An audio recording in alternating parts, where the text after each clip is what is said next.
The King of the Dark Chamber. By Rabindranath Tagore. A street, a few wayfarers and a city guard. First man, "Ho, sir." City guard, "What do you want?"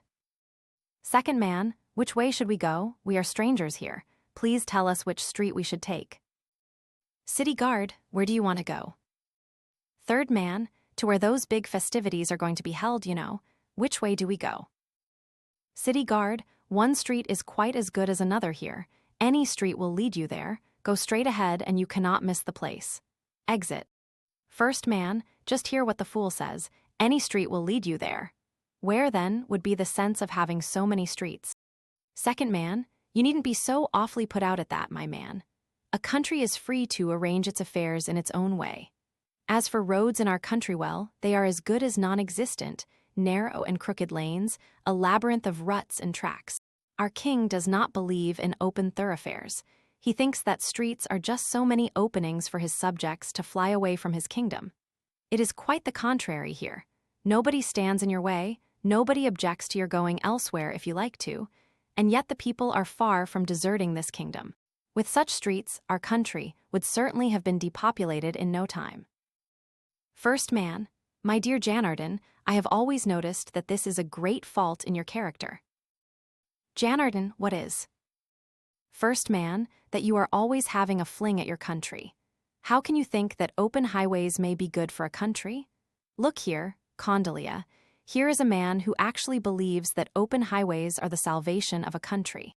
Condalia, "There is no need, Bavadatta, of my pointing out afresh that Janardon is blessed with an intelligence which is remarkably crooked, which is sure to land him in danger some day. If the king comes to hear of our worthy friend, he will make it a pretty hard job for him to find anyone to do him his funeral rites when he is dead. Bavadatta, one can't help feeling that life becomes a burden in this country. One misses the joys of privacy in these streets. This jostling and brushing shoulders with strange people day and night makes one long for a bath. And nobody can tell exactly what kind of people you are meeting with in these public roads. Condalia, and it is Janardon who persuaded us to come to this precious country. We never had any second person like him in our family. You knew my father, of course. He was a great man, a pious man if ever there was one. He spent his whole life within a circle of a radius of 49 cubits, drawn with a rigid adherence to the injunctions of the scriptures, and never for a single day did he cross this circle. After his death, a serious difficulty arose how cremate him within the limits of the 49 cubits, and yet outside the house. At length the priests decided that though we could not go beyond the scriptural number, the only way out of the difficulty was to reverse the figure and make it 94 cubits. Only thus could we cremate him outside the house without violating the sacred books. My word, that was strict observance. Ours is indeed no common country. Bavadatta, and yet, though Janardon comes from the very same soil, he thinks it wise to declare that open highways are best for a country. Enter grandfather with a band of boys. Grandfather, boys, we will have to vie with the wild breeze of the south today, and we are not going to be beat. We will sing till we have flooded all streets with our mirth and song. Song. The southern gate is unbarred. Come, my spring, come. Thou wilt swing at the swing of my heart. Come, my spring, come. Come in the lisping leaves, in the youthful surrender of flowers. Come in the flute songs and the wistful sighs of the woodlands. Let your unfastened robe wildly flap in the drunken wind. Come, my spring, come. Exeunt. Enter a band of citizens. First citizen. After all, one cannot help wishing that the king had allowed himself to be seen at least this one day. What a great pity, to live in his kingdom and yet not to have seen him for a single day. Second citizen. If you only knew the real meaning of all this mystery, I could tell you if you would keep a secret. First citizen. My dear fellow, we both live in the same quarter of the town, but have you ever known me letting out any man's secret? Of course, that matter of your brother's finding a hidden fortune while digging for a well, you know well enough why I had to give it out. You know all the facts. Second citizen. Of course I know, and it is because I know that I ask, could you keep a secret if I tell you? It may mean ruination to us all, you know, if you once let it out. Third citizen. You are a nice man, after all, Virupaksha. Why are you so anxious to bring down a disaster which as yet only may happen? Who will be responsible for keeping your secret all his life? Virupaksha, it is only because the topic came up well, then, I shall not say anything. I am not the man to say things for nothing. You had yourself brought up the question that the king never showed himself, and I only remarked that it was not for nothing that the king shut himself up from the public gaze. First citizen, pray do tell us why, Virupaksha. Virupaksha, of course I don't mind telling you, for we are all good friends, aren't we? There can be no harm. With a low voice. The king is hideous to look at, so he has made up his mind never to show himself to his subjects. First citizen, ha, that's it. It must be so, we have always wondered. Why, the mere sight of a king in all countries makes one's soul quake like an aspen leaf with fear, but why should our king never have been seen by any mortal soul? Even if he at least came out and consigned us all to the gibbet, we might be sure that our king was no hoax. After all, there is much in Virupaksha's explanation that sounds plausible enough. Third citizen, not a bit. I don't believe in a syllable of it. Virupaksha, what Vishu, do you mean to say that I am a liar? Vishu, I don't exactly mean that, but I cannot accept your theory. Excuse me, I cannot help if I seem a bit rude or churlish. Virupaksha, small wonder that you can't believe my words, you who think yourself sage enough to reject the opinions of your parents and superiors. How long do you think you could have stayed in this country if the king did not remain in hiding? You are no better than a flagrant heretic. Vishu, my dear pillar of orthodoxy, do you think any other king would have hesitated to cut off your tongue and make it food for dogs? And you have the face to say that our king is horrid to look at. Virupaksha, look here, Vishu, will you curb your tongue? Vishu, it would be superfluous to point out whose tongue needs the curbing. First citizen, hush, my dear friends, this looks rather bad. It seems as if they are resolved to put me in danger as well. I am not going to be a party to all this. Exit. Enter a number of men, dragging in grandfather in boisterous exuberance. Second citizen, Grandpa, something strikes me today. Grandfather, what is it? Second citizen, this year every country has sent its people to our festival, but everyone asks, everything is nice and beautiful, but where is your king? And we do not know what to answer. That is the one big gap which cannot but make itself felt to everyone in our country. Grandfather, gap, do you say? Why, the whole country is all filled and crammed and packed with the king, and you call him a gap. Why, he has made every one of us a crowned king. Sings. We are all kings in the kingdom of our king. Were it not so, how could we hope in our heart to meet him? We do what we like, yet we do what he likes. We are not bound with the chain of fear at the feet of a slave-owning king. Were it not so, how could we hope in our heart to meet him? Our king honors each one of us, thus honors his own very self. No littleness can keep us shut up in its walls of untruth for aye. Were it not so, how could we have hope in our heart to meet him? We struggle and dig our own path, thus reach his path at the end. We can never get lost in the abyss of dark night. Were it not so, how could we hope in our heart to meet him? Third citizen, but really, I cannot stand the absurd things people say about our king simply because he is not seen in public. First citizen, just fancy. Anyone libeling me can be punished, while nobody can stop the mouth of any rascal who chooses to slander the king. Grandfather, the slander cannot touch the king. With a mere breath you can blow out the flame which a lamp inherits from the sun, but if all the world blow upon the sun itself, its effulgence remains undimmed and unimpaired as before. Enter Vishvavasu and Virupaksha. Vishu, here's grandfather. Look here, this man is going about telling everybody that our king does not come out because he is ugly. Grandfather, but why does that make you angry, Vishu? His king must be ugly, because how else could Virupaksha possess such features in his kingdom? He fashions his king after the image of himself he sees in the mirror. Virupaksha, grandfather, I shall mention no names, but nobody would think of disbelieving the person who gave me the news.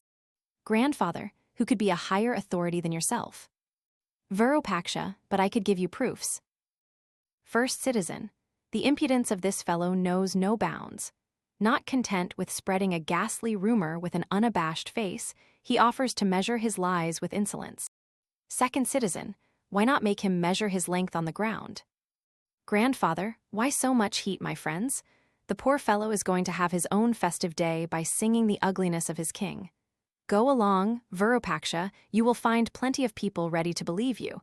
May you be happy in their company. Exeunt. Re-enter the party of foreigners. Bhavadatta, it strikes me, Condalia, that these people haven't got a king at all. They have somehow managed to keep the rumor afloat. Condalia, you are right, I think. We all know that the supreme thing that strikes one's eye in any country is the king, who of course loses no opportunity of exhibiting himself. Janardhan, but look at the nice order and regularity prevailing all over the place. How do you explain it without a king? Bhavadatta, so this is the wisdom you have arrived at by living so long under a ruler. Where would be the necessity of having a king if order and harmony existed already? Janardhan, all these people have assembled to rejoice at this festival. Do you think they could come together like this in a country of anarchy? Bhavadatta, my dear Janardhan, you are evading the real issue, as usual. There can be no question about the order and regularity, and the festive rejoicing too is plain enough. There is no difficulty so far. But where is the king? Have you seen him? Just tell us that. Janardhan, what I want to say is this. You know from your experience that there can be chaos and anarchy even if a king be present. But what do we see here? Condalia, you are always coming back to your quibbling. Why can you not give a straight answer to Bhavadatta's question, have you, or have you not seen the king? Yes or no, exeunt. Enter a band of men, singing. Song. My beloved is ever in my heart, that is why I see him everywhere. He is in the pupils of my eyes, that is why I see him everywhere. I went far away to hear his own words, but, it was vain. When I came back, I heard them in my own songs. Who are you who seek him like a beggar from door to door? Come to my heart, and see his face and the tears of my eyes. Enter heralds and advance guards of the king. First herald, stand off, get away from the street, all of you. First citizen, man, who do you think you are? You weren't of course born with such lofty strides, my friend. Why should we stand off, my dear sir? Why should we budge? Are we street dogs or what? Second herald, our king is coming this way. Second citizen, king, which king? First herald, our king, the king of this country. First citizen, what, is the fellow mad?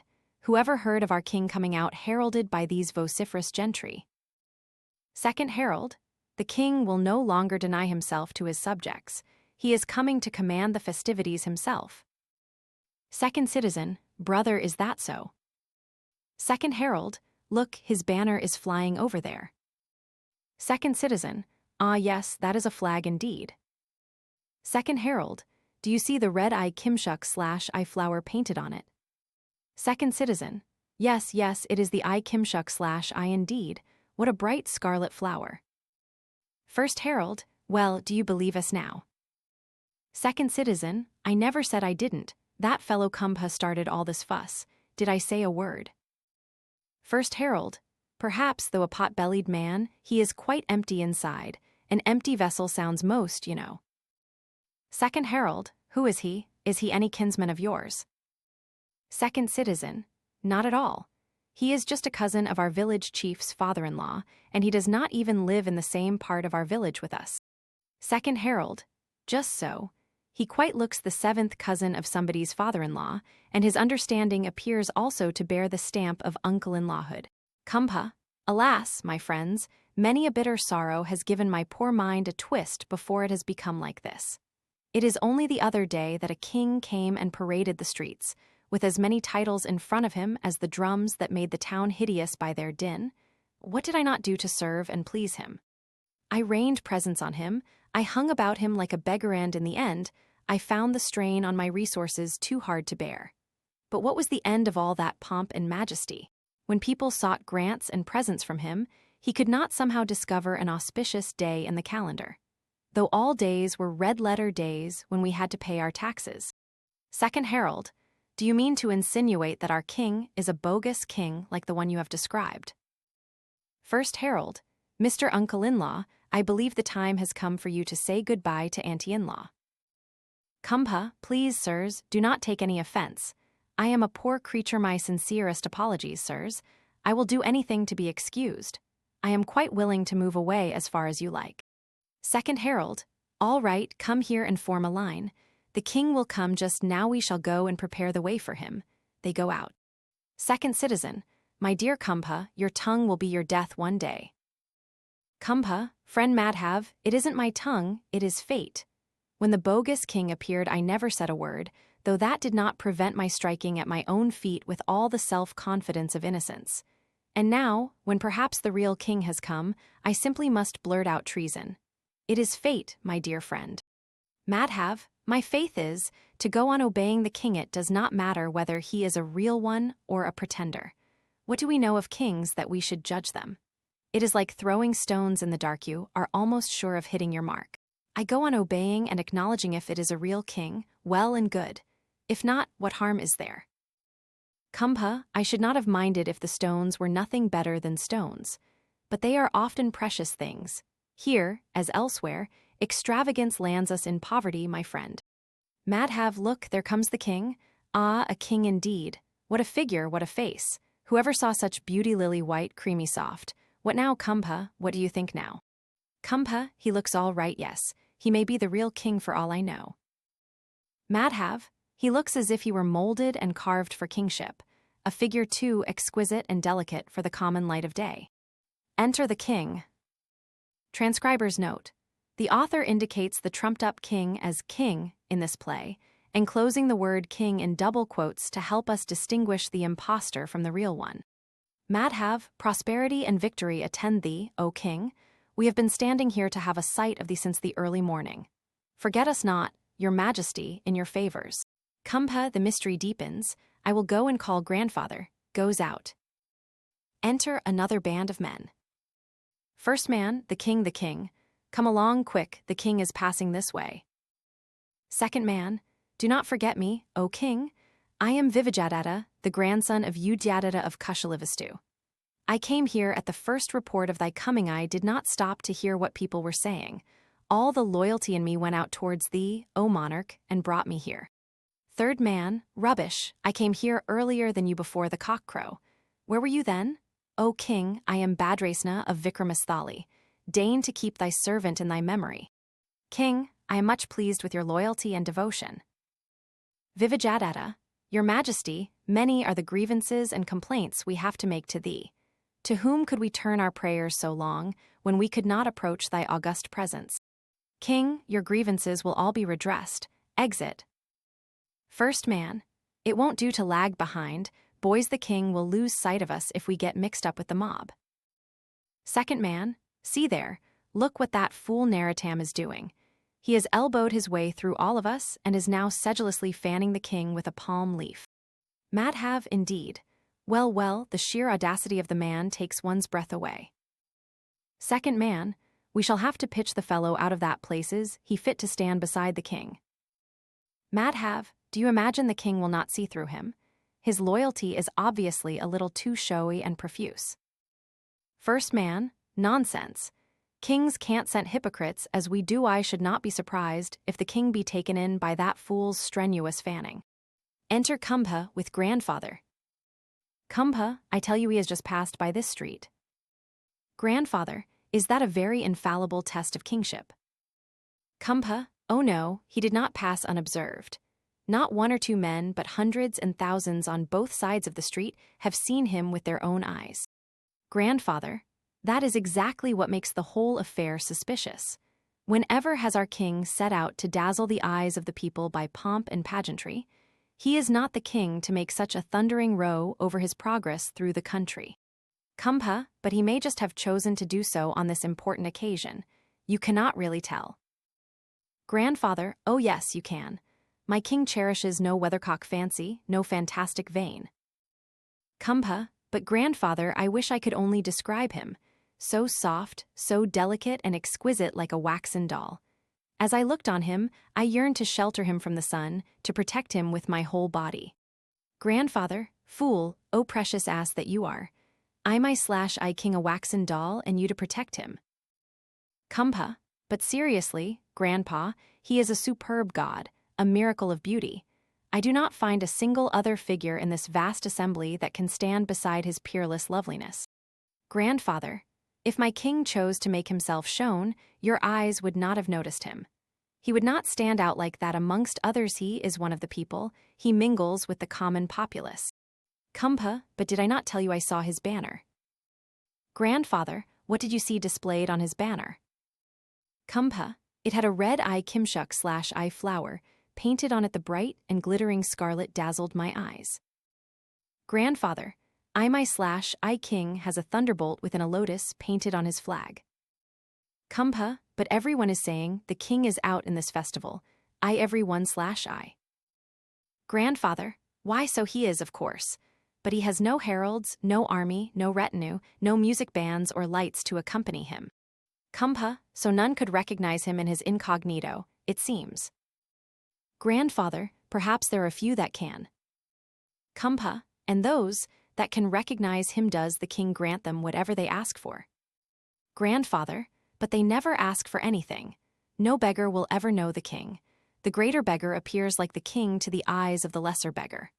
O fool, the man that has come out today attired in crimson and gold to beg from you, it is him whom you are trumpeting as your king? Ah, there comes my mad friend. O come, my brothers. We cannot spend the day in idle wrangling and prating. Let us now have some mad frolic, some wild enjoyment. Enter the mad friend, who sings. Do you smile, my friends? Do you laugh, my brothers? I roam in search of the golden stag. Ah yes, the fleet-foot vision that ever eludes me.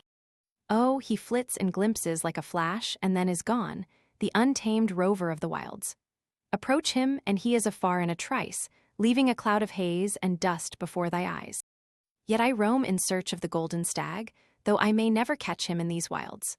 Oh, I roam and wander through woods and fields and nameless lands like a restless vagabond, never caring to turn my back. You all come and buy in the marketplace and go back to your homes, laden with goods and provisions. But me the wild winds of unscalable heights have touched and kissed, oh, I know not when or where. I have parted with my all to get what never has become mine, and yet think my moanings and my tears are for the things I thus have lost. With a laugh and a song in my heart, I have left all sorrow and grief far behind me. Oh, I roam and wander through woods and fields, and nameless lands, never caring to turn my vagabonds back. A dark chamber, Queen Sudarshana, her maid of honor, Sarangama. Sudarshana, light, light, where's light? Will the lamp never be lighted in this chamber? Sarangama, my queen, all your other rooms are lighted. Will you never long to escape from the light into a dark room like this? Sudarshana, but why should this room be kept dark? Sarangama, because otherwise you would know neither light nor darkness. Sudarshana, living in this dark room you have grown to speak darkly and strangely. I cannot understand you, Sarangama. But tell me, in what part of the palace is this chamber situated? I cannot make out either the entrance or the way out of this room. Sarangama, this room is placed deep down in the very heart of the earth. The king has built this room specially for your sake. Sudarshana, why, he has no dearth of rooms. Why need he have made this chamber of darkness specially for me?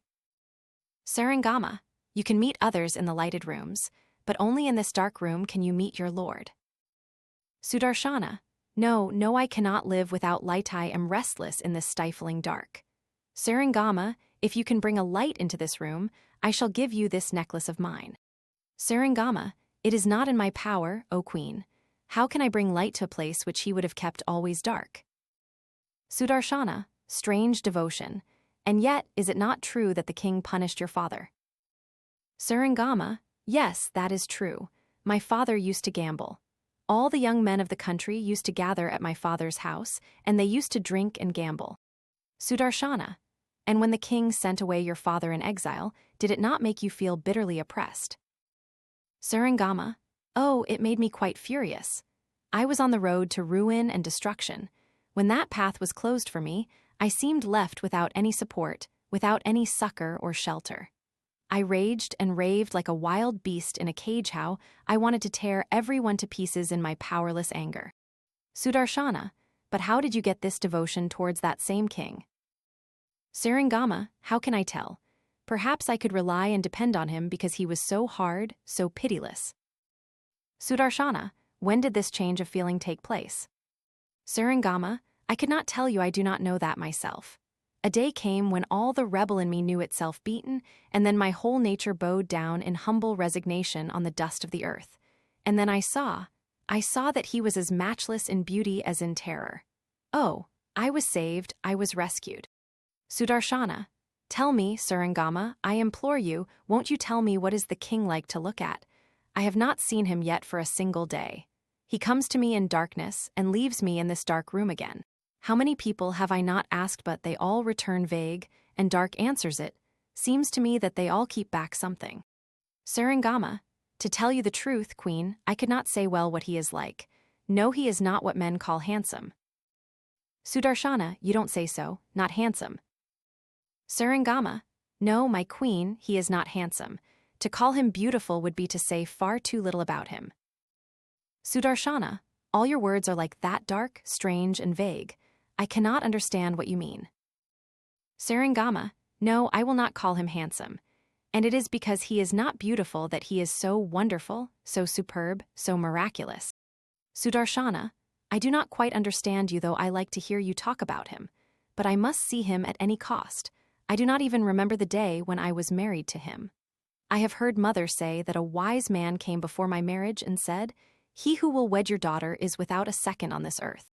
How often have I asked her to describe his appearance to me, but she only answers vaguely, and says she cannot say she saw him through a veil, faintly and obscurely. But if he is the best among men, how can I sit still without seeing him? Surangama, do you not feel a faint breeze blowing? Sudarshana, a breeze, where? Surangama, do you not smell a soft perfume? Sudarshana, no, I don't. Surangama, the large door has opened. He is coming, my king is coming in. Sudarshana, how can you perceive when he comes? Surangama, I cannot say. I seem to hear his footsteps in my own heart. Being his servant of this dark chamber, I have developed a sense I can know and feel without seeing. Sudarshana, would that I had this sense too, Surangama. Surangama, you will have it, O queen. This sense will awaken in you one day. Your longing to have a sight of him makes you restless, and therefore all your mind is strained and warped in that direction. When you are past this state of feverish restlessness, everything will become quite easy. Sudarshana, how is it that it is easy to you, who are a servant, and so difficult to me, the queen? Surangama, it is because I am a mere servant that no difficulty balks me. On the first day, when he left this room to my care, saying, Surangama, you will always keep this chamber ready for me. This is all your task. Then I did not say, even in thought, oh, give me the work of those who keep the other rooms lighted. No, but as soon as I bent all my mind to my task, a power woke and grew within me and mastered every part of me unopposed. Oh, there he comes. He is standing outside before the door. Lord, O King. Song outside. Open your door, I am waiting. The ferry of the light from the dawn to the dark is done for the day, the evening star is up. Have you gathered your flowers, braided your hair, and donned your white robe for the night? The cattle have come to their folds and birds to their nests. The cross paths that run to all quarters have merged into one in the dark. Open your door, I am waiting. Surangama, O King, who can keep thy own doors shut against thee? They are not locked or bolted, they will swing wide open if you only touch them with thy fingers. Wilt thou not even touch them? Wilt thou not enter unless I go and open the doors? Song.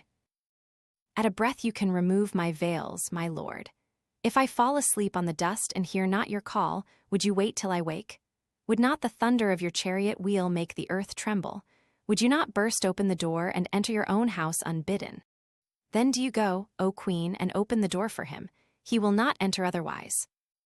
Sudarshana, I do not see anything distinctly in the dark. I do not know where the doors are. You know everything here. Go and open the doors for me. Surangama opens the door, bows to the king, and goes out. The king will remain invisible throughout this play. Sudarshana, why do you not allow me to see you in the light? King, so you want to see me in the midst of 1,000 things in broad daylight. Why should I not be the only thing you can feel in this darkness? Sudarshana, but I must see you. I am longing to have a sight of you. King, you will not be able to bear the sight of me. It will only give you pain, poignant and overpowering. Sudarshana, How can you say that I shall be unable to bear your sight? Oh, I can feel even in this dark how lovely and wonderful you are. Why should I be afraid of you in the light? But tell me, can you see me in the dark? King, yes, I can. Sudarshana, what do you see? King, I see that the darkness of the infinite heavens, whirled into life and being by the power of my love, has drawn the light of a myriad stars into itself, and incarnated itself in a form of flesh and blood. And in that form, what eons of thought and striving, untold yearnings of limitless skies, the countless gifts of unnumbered seasons. Sudarshana, am I so wonderful, so beautiful? When I hear you speak so, my heart swells with gladness and pride. But how can I believe the wonderful things you tell me? I cannot find them in myself. King, your own mirror will not reflect them. It lessens you, limits you, makes you look small and insignificant. But could you see yourself mirrored in my own mind, how grand would you appear? In my own heart, you are no longer the daily individual which you think you are verily my second self. Sudarshana, oh, do show me for an instant how to see with your eyes. Is there nothing at all like darkness to you? I am afraid when I think of this. This darkness which is to me real and strong as death, is this simply nothing to you? Then how can there be any union at all between us, in a place like this? No, no, it is impossible. There is a barrier betwixt us two. Not here, no, not in this place. I want to find you and see you where I see trees and animals, birds and stones and the earth. King, very well, you can try to find me, but none will point me out to you. You will have to recognize me, if you can, yourself. And even if anybody professes to show me to you, how can you be sure he is speaking the truth? Sudarshana, I shall know you, I shall recognize you. I shall find you out among a million men. I cannot be mistaken. King, very well then, tonight, during the festival of the full moon of the spring, you will try to find me out from the high turret of my palace. Search for me with your own eyes amongst the crowd of people. Sudarshana, wilt thou be there among them? King, I shall show myself again and again from every side of the crowd. Sarangama. Enter Sarangama. Sarangama, what is thy pleasure, Lord? King, tonight is the full moon festival of the spring. Sarangama, what have I to do tonight? King, today is a festive day, not a day of work. The pleasure gardens are in their full bloom. You will join in my festivities there. Sarangama, I shall do as thou desirest, Lord. King, the queen wants to see me tonight with her own eyes. Sarangama, where will the queen see you? King, where the music will play at its sweetest, where the air will be heavy with the dust of flowers, there in the pleasure grove of silver light and mellow gloom. Sarangama, what can be seen in the hide-and-seek of darkness and light? There the wind is wild and restless, everything is dance and swift movement. Will it not puzzle the eyes? King, the queen is curious to search me out. Sarangama, curiosity will have to come back baffled and in tears.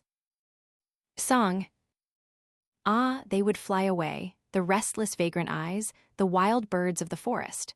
But the time of their surrender will come, their flights hither and thither will be ended when the music of enchantment will pursue them and pierce their hearts. Alas, the wild birds would fly to the wilderness. Ei. Before the pleasure gardens, enter Avanti, Kashala, Kanchai, and other kings. Avanti, will the king of this place not receive us? Kanchai, what manner of governing a country is this? The king is having a festival in a forest, where even the meanest and commonest people can have easy access. Kashala, we ought to have had a separate place set apart and ready for our reception. Kanchai, if he has not prepared such a place yet, we shall compel him to have one erected for us. Kashala, all this makes one naturally suspect if these people have really got any king at all. It looks as if an unfounded rumor has led us astray. Avanti, it may be so with regard to the king, but the Queen Sudarshana of this place isn't at all an unfounded rumor. Kashala, it is only for her sake that I have cared to come at all. I don't mind omitting to see one who never makes himself visible, but it would be a stupid mistake if we were to go away without a sight of one who is eminently worth a visit. Kanchai, let us make some definite plan then. Avanti, a plan is an excellent thing, so long as you are not yourself entangled in it.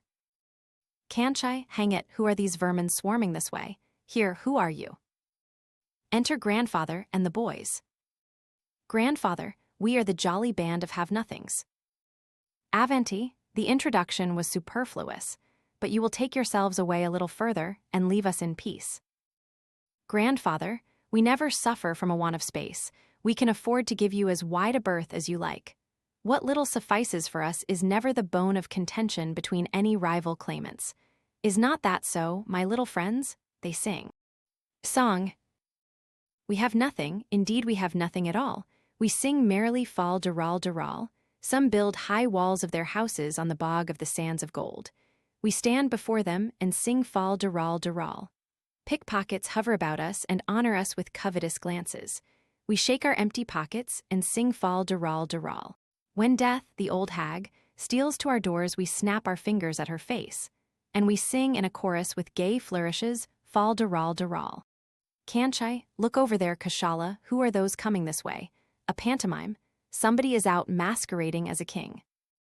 Kashala, the king of this place may tolerate all this tomfoolery, but we won't. Avanti, he is perhaps some rural chief. Enter guards on foot. Kanchai, what country does your king come from?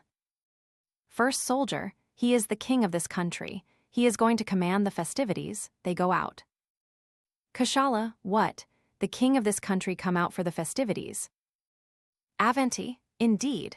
We shall then have to return with a sight of him only leaving the delectable queen unseen. Kanchai, do you really think that fellow spoke the truth?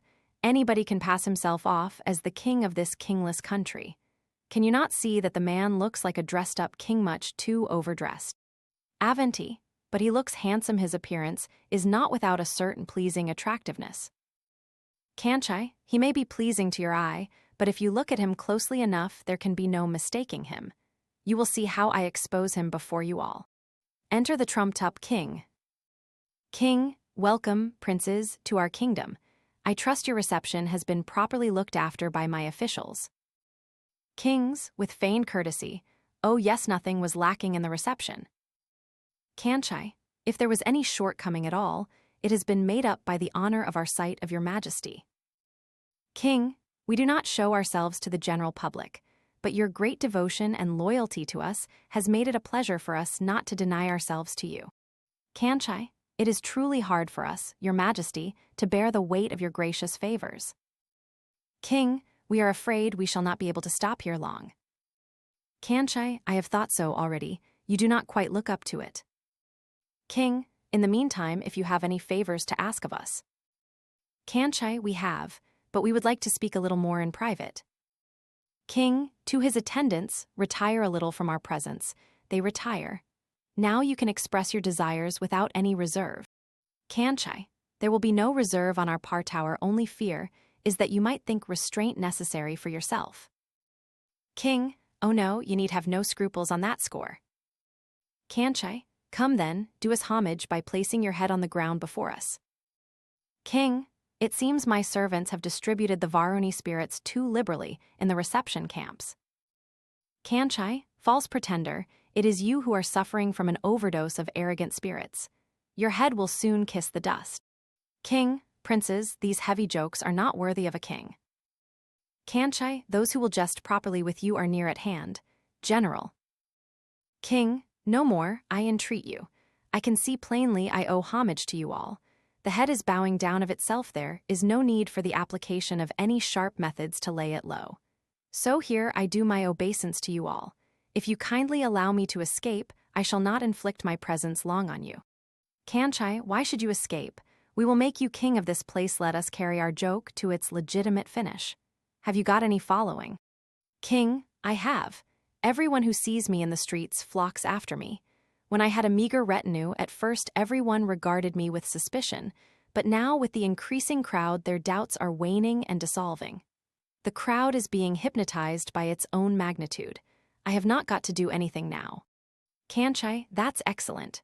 From this moment we all promise to help and stand by you, but you will have to do us one service in return. King, your commands and the crown you are putting on my head will be equally binding and sacred to me.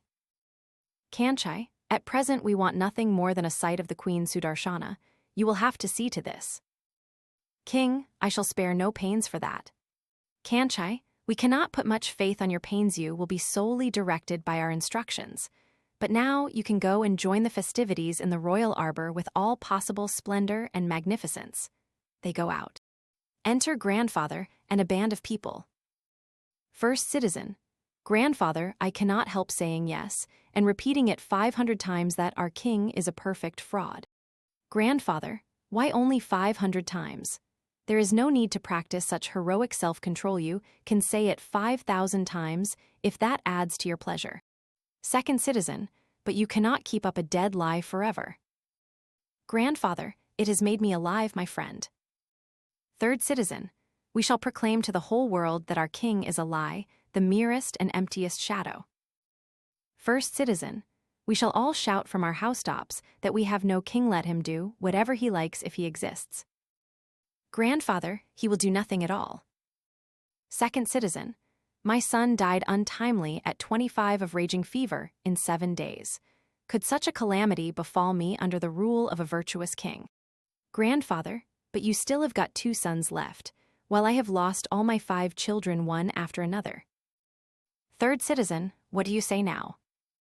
Grandfather, what then? Shall I lose my king too because I have lost my children? Don't take me for such a big fool as that. First citizen, it is a fine thing to argue whether there is a king or not when one is simply starving for want of food. Will the king save us? Grandfather, brother, you are right. But why not I find/I the king who owns all the food? You certainly will not find by your wailings at home. Second citizen, look at the justice of our king. That bad race, and you know what a touching sight he is when he is speaking of his king, the sentimental idiot. He is reduced to such a state of penury that even the bats that infest his house find it a too uncomfortable place. Grandfather, why, look at me.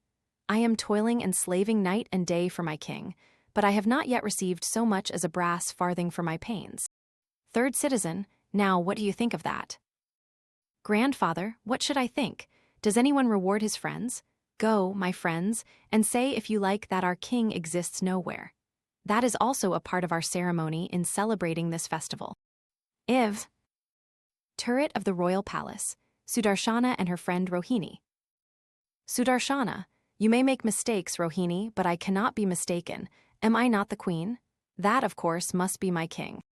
Rohini, he who has conferred such high honor upon you cannot be long in showing himself to you. Sudarshana, his very form makes me restless like a caged bird. Did you try well to ascertain who he is? Rohini, yes, I did. Everyone I asked said that he was the king. Sudarshana, what country is he the king of? Rohini, our country, king of this land. Sudarshana, are you sure that you are speaking of him who has a sunshade made of flowers held over his head?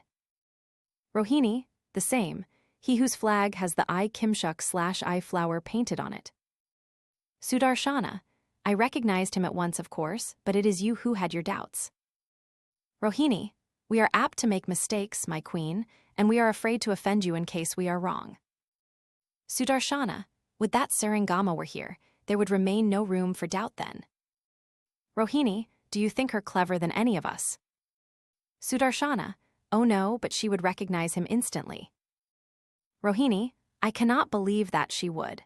She merely pretends to know him. There is none to test her knowledge if she professes to know the king. If we were as shameless as she is, it would not have been difficult for us to boast about our acquaintance with the king. Sudarshana, but no, she never boasts. Rohini, it is pure affectation, the whole of it, which often goes a longer way than open boasting. She is up to all manner of tricks, that is why we could never like her. Sudarshana, but whatever you may say, I should have liked to ask her if she were here. Rohini, very well, queen. I shall bring her here. She must be lucky if she is indispensable for the queen to know the king. Sudarshana, oh no, it isn't for that, but I would like to hear it said by everyone. Rohini, is not everyone saying it? Why, just listen, the acclamations of the people mount up even to this height. Sudarshana, then do one thing, put these flowers on a lotus leaf and take them to him. Rohini, and what am I to say if he asks who sends them? Sudarshana, you will not have to say anything, he will know. He thought that I would not be able to recognize him. I cannot let him off without showing that I have found him out. Rohini goes out with the flowers. Sudarshana, my heart is all aquiver and restless tonight. I have never felt like this before. The white, silver light of the full moon is flooding the heavens and brimming over on every side like the bubbling foam of wine. It seizes on me like a yearning, like a mantling intoxication. Here, who is here? Enter a servant. Servant, what is your pleasure, your majesty? Sudarshana, do you see those festive boys singing and moving through the alleys and avenues of the mango trees? Call them hither, bring them to me. I want to hear them sing. Servant goes out and enters with the boys. Come, living emblems of youthful spring, begin your festive song. All my mind and body is song and music tonight, but the ineffable melody escapes my tongue. Do you then sing for my sake? Song. My sorrow is sweet to me in this spring night.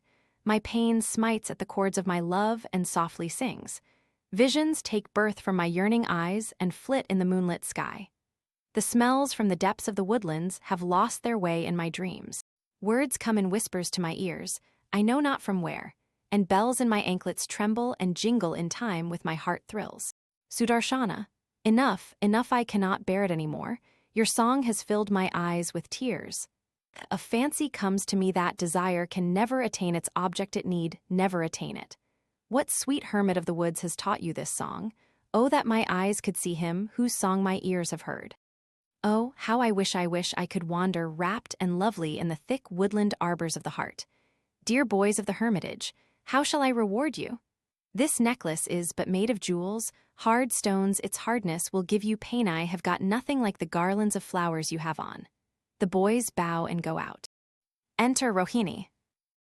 Sudarshana, I have not done well, Rohini. I feel ashamed to ask you what happened. I have just realized that no hand can really give the greatest of gifts. Still, let me hear all. Rohini, when I gave the king those flowers, he did not appear to understand anything. Sudarshana, you don't say so. He did not understand. Rohini, no, he sat there like a doll without uttering a single word. I think he did not want to show that he understood nothing, so he just held his tongue. Sudarshana, fie on me, my shamelessness has been justly punished. Why did you not bring back my flowers? Rohini, how could I? The king of Kanchai, a very clever man who was sitting by him, took in everything at a glance, and he just smiled a bit and said, Emperor, the Queen Sudarshana sends your majesty her greetings with these blossoms, the blossoms that belong to the god of love, the friend of spring. The king seemed to awake with a start and said, This is the crown of all my regal glory tonight. I was coming back, all out of countenance, when the king of Kanchai took off this necklace of jewels from the king's person, and said to me, Friend, the king's garland gives itself up to you, in return for the happy fortune you have brought. Sudarshana, what Kanchai had to make the king understand all this? Woe is me, tonight's festival has opened wide for me the doors of ignominy and shame. What else could I expect? Leave me alone, Rohini, I want solitude for a time. Rohini goes out. A great blow has shattered my pride to atoms today, and yet I cannot efface from my mind that beautiful, fascinating figure. No pride is left me. I am beaten, vanquished, utterly helpless. I cannot even turn away from him. Oh, how the wish comes back to me again and again to ask that garland of Rohini, but what would she think? Rohini. Enter Rohini. Rohini, what is your wish? Sudarshana, what reward do you deserve for your services today? Rohini, nothing from you, but I had my reward from the king as it should be. Sudarshana, that is no free gift, but an extortion of reward. I do not like to see you put on what was given in so indifferent a manner. Take it off, I give you my bracelets if you leave it here. Take these bracelets and go now. Rohini goes out. Another defeat? I should have thrown this necklace away, but I could not. It is pricking me as if it were a garland of thorns, but I cannot throw it away. This is what the god of the festival has brought me tonight, this necklace of ignominy and shame. V. Grandfather near the door of the pleasure house.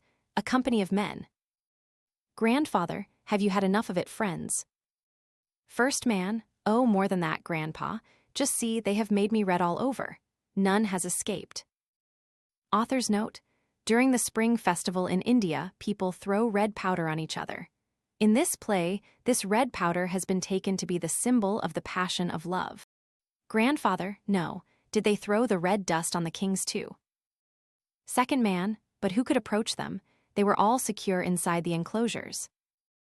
Grandfather, so they have escaped you. Could you not throw the least bit of color on them?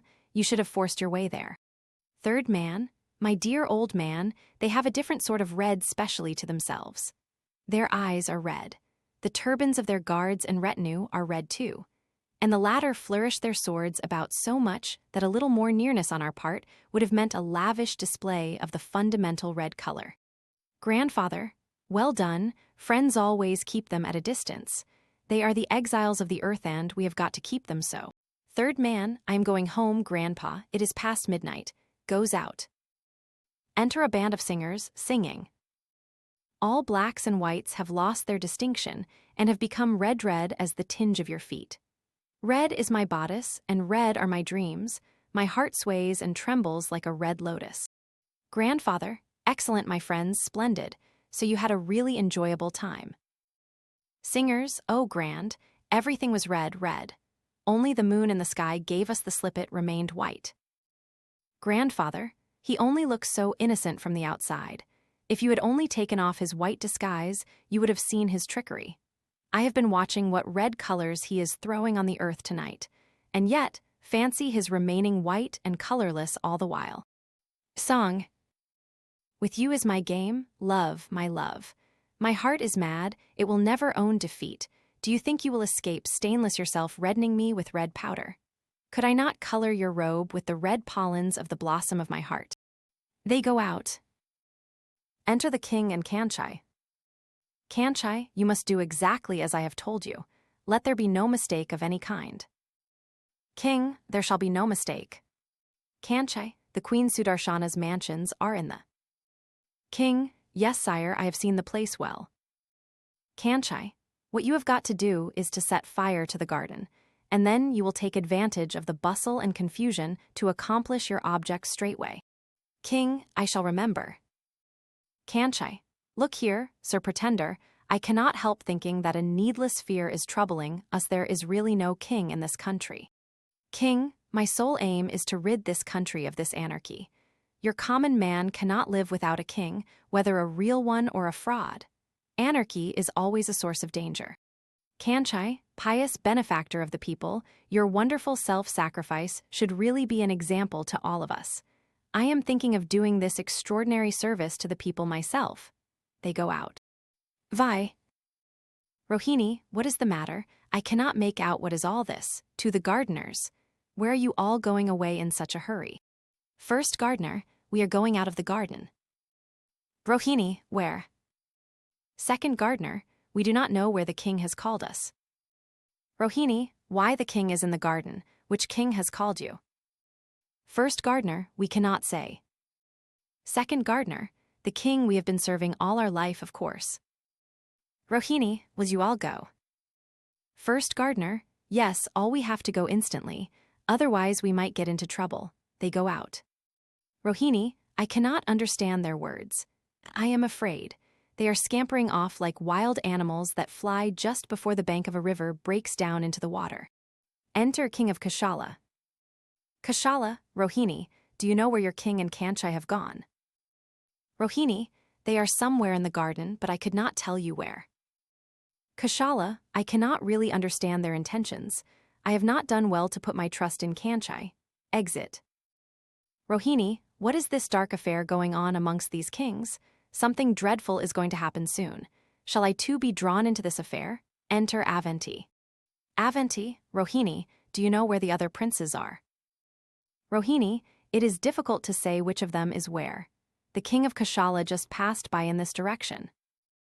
Avanti, I am not thinking of Kashala. Where are your king and Kanchai? Rohini, I have not seen them for a long time. Avanti, Kanchai is always avoiding us. He is certainly planning to deceive us all. I have not done well to put my hand in this imbroglio. Friend, could you kindly tell me any way out of this garden? Rohini, I have none. Avanti, is there no man here who will show me the way out? Rohini, the servants have all left the garden. Avanti, why did they do so? Rohini, I could not exactly understand what they meant. They said the king had commanded them to leave the garden at once. Avanti, king, which king? Rohini they could not say exactly. Avanti, this does not sound well. I shall have to find a way out at any cost. I cannot stay here a single moment more. Goes out hurriedly. Rohini, where shall I find the king? When I gave him the flowers the queen had sent, he did not seem much interested in me at the time. But ever since that hour, he has been showering gifts and presents on me. This causeless generosity makes me more afraid. Where are the birds flying at such an hour of the night? What has frightened them all of a sudden? This is not the usual time of their flight, certainly. Why is the queen's pet deer running that way? Chapata, Chapata, she does not even hear my call. I have never seen a night like this. The horizon on every side suddenly becomes red, like a madman's eye. The sun seems to be setting at this untimely hour on all sides at the same time. What madness of the Almighty is this? Oh, I am frightened. Where shall I find the king? Where? At the door of the Queen's palace. King, what is this you have done, Kanchai? Kanchai, I wanted to fire only this part of the garden near the palace. I had no idea that it would spread so quickly on all sides. Tell me, quick, the way out of this garden. King, I can tell you nothing about it. Those who brought us here have all fled away. Where? Kanchai, you are a native of this country, you must know the way. King, I have never entered these inner royal gardens before. Kanchai, I won't hear of it, you must show me the way, or I shall split you into halves. King, you may take my life by that means, but it would be a very precarious method of finding the way out of this garden. Kanchai, why were you then going about saying that you were the king of this country? King, I am not the king, I am not the king, throwing himself on the ground with folded hands. Where art thou, my king? Save me, oh save me. I am a rebel, punish me, but do not kill me. Kanchai, what is the use of shouting and cringing to the empty air? It is a much better way of spending the time to search for the way. King, I shall lie down here, I shall not move an inch. Come what will, I shall not complain. Kanchai, I will not allow all this nonsense. If I am to be burnt to death, you will be my companion to the very end. From the outside, oh save us, our king, the fire is on all sides of us. Kanchai, fool, get up, lose no more time. Sudarshana, entering, king, oh my king, save me from death, I am surrounded by fire. King, who is the king? I am no king. Sudarshana, you are not the king. King, no, I am a hypocrite, I am a scoundrel, flinging his crown on the ground. Let my deception and hypocrisy be shattered into dust, goes out with Kanchai. Sudarshana, no king, he is not the king. Then, O thou god of fire, burn me, reduce me to ashes. I shall throw myself into thy hands, O thou great purifier, burn to ashes my shame, my longing, my desire. Rohini, entering, queen, where are you going? All your inner chambers are shrouded in raging fire, do you not enter there? Sudarshana, yes, I will enter those burning chambers. It is the fire of my death, enters the palace. Vi. The dark room, the king and Sudarshana. King, do not be afraid, you have no cause for fear. The fire will not reach this room. Sudarshana, I have no fear, but oh, shame has accompanied me like a raging fire. My face, my eyes, my heart, every part of my body is being scorched and burnt by its flames. King, it will be some time before you get over this burning. Sudarshana, this fire will never cease, will never cease. King, do not be despondent, queen. Sudarshana, O king, I shall not hide anything from you. I have another's garland round my neck. King, that garland too is mine, how else could he get it? He stole it from my room. Sudarshana, but it is his gift to me, yet I could not fling this garland away. When the fire came roaring on all sides of me, I thought of throwing this garland into the fire. But no, I could not. My mind whispered, let that garland be on you in your death. What fire is this, O king, into which I, who had come out to see you, leaped like a moth that cannot resist the flame? What a pain is this, oh, what agony! The fire keeps burning as fiercely as ever, but I go on living within its flames. King, but you have seen me at last, your desire has been fulfilled. Sudarshana, but did I seek to see you in the midst of this fearful doom? I know not what I saw, but my heart is still beating fast with fear. King, what did you see? Sudarshana, terrible, oh, it was terrible, I am afraid even to think of it again. Black, black, oh, thou art black like the everlasting night. I only looked on thee for one dreadful instant. The blaze of the fire fell on your features, you looked like the awful night when a comet swings fearfully into our ken, oh. Then I closed my eyes, I could not look on you any more. Black as the threatening storm cloud, black as the shoreless sea, with the spectral red tint of twilight on its tumultuous waves. King, have I not told you before that one cannot bear my sight unless one is already prepared for me? One would want to run away from me to the ends of the earth. Have I not seen this times without number? That is why I wanted to reveal myself to you slowly and gradually, not all too sudden.